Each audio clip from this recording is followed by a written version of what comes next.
So when I started coin roll hunting back in October 3rd of 2020, I didn't know what I was going to find or what I was going to get into or interesting stuff that I would find. So this is going to be a two-parter series. First, I'm going to show off the silver coins that I happen to have right in front of me. There's a bit that I have, a little bit that I'm going to show off. I'm not going to show off every single coin or every one that's in a flip, but I'm going to show off the more interesting ones and how much I have accumulated. So, let's get right into this hunt, and I'm going to show you what I have all found. So when I have said I have hunted quite a bit throughout my history of coin roll hunting, I found collection dumps, I found some pretty interesting stuff, I found some proof dimes, stuff like that. So, right in front of me, there are 65 silver quarters, making this 66 and 67 silver quarters that I have found in total. Right here you got a Washington 64 quarter, which is pretty interesting. You have a bunch of Bobcats, some of them are 50%, some of them are 80%. You have some nice interestingly toned coins.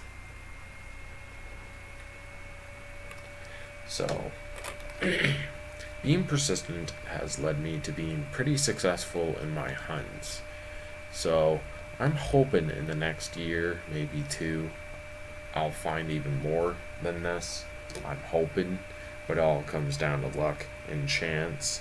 But yeah, there's a lot of silver in front of me, and that's not including the 400 silver dimes that I've accumulated.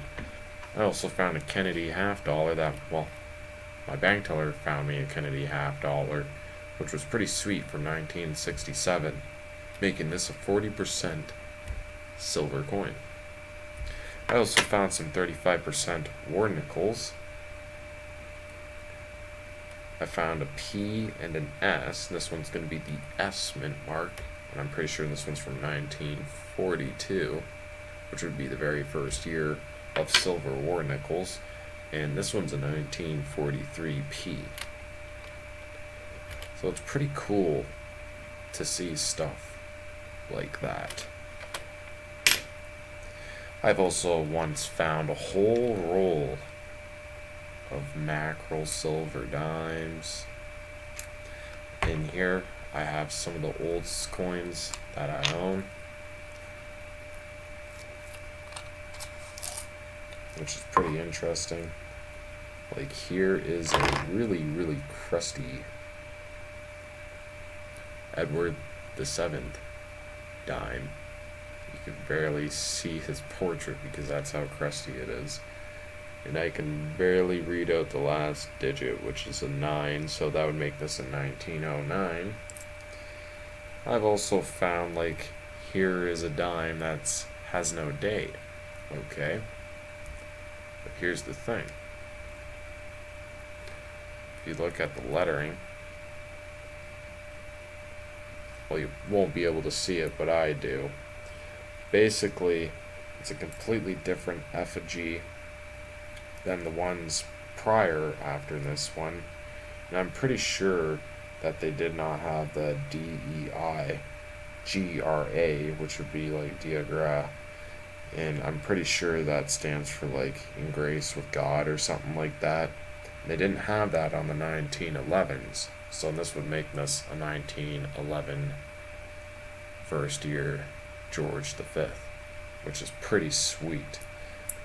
There's also some other stuff, like I found some Mercury dimes, which is pretty interesting. I've only found two, and I've also gotten one, which I do count as a find from a nice guy all the way in California, which is really nice of Coin to do that for me. I also found some like other Roosevelt dimes throughout my hunts, but more or less this is going to be like all the more like older stuff.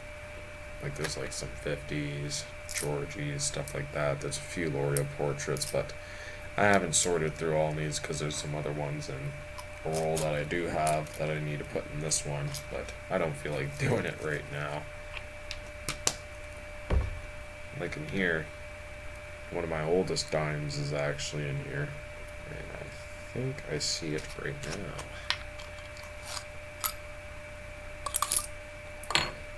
Let's see. Here it is. Here's a dime that I found from 1910. That's another Edward VII, one of my oldest ones. So if you're pretty persistent, you'll find stuff. Like, it's pretty cool what you can find out there. It's pretty cool to see how much you can accumulate over time. So from what my knowledge, I did the math and stuff like that. I have accumulated about $1,000 in scrap silver in the last 2 years. You're probably thinking, wow, that's a lot of money. No, it's not. The amount of time, energy, and difficulty doing this took me a lot. So realistically, if I just had a part-time job or even worked a job, I'd probably make more money that way. I just do this for fun. The moral of the story is, it's always cool to see old coins here or there. Pretty sure there's about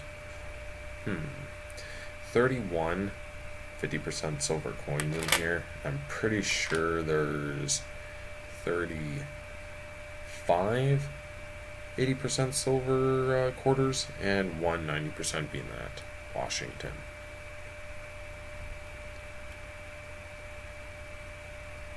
Pretty cool, man. Like, I really appreciate my coins. I always keep them in these tubes too.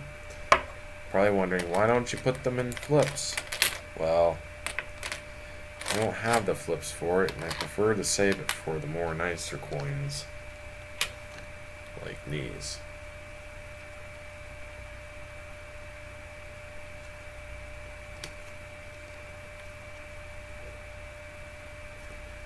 That's what I mean. Like, this one's a really nice one. I don't know how no one noticed this.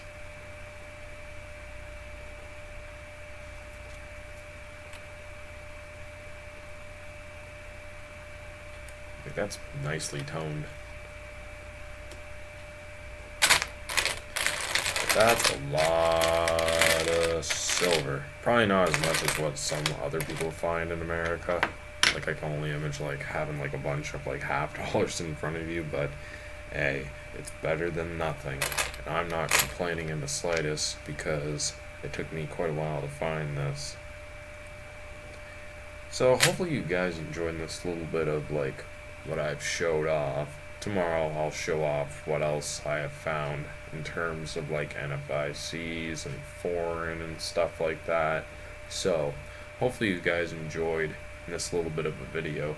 Like, sub, and subscribe, because it really helps a brother out, if you know what I mean. So, you know the moral of the story, guys. Stay tuned for more videos down the road, and happy hunting.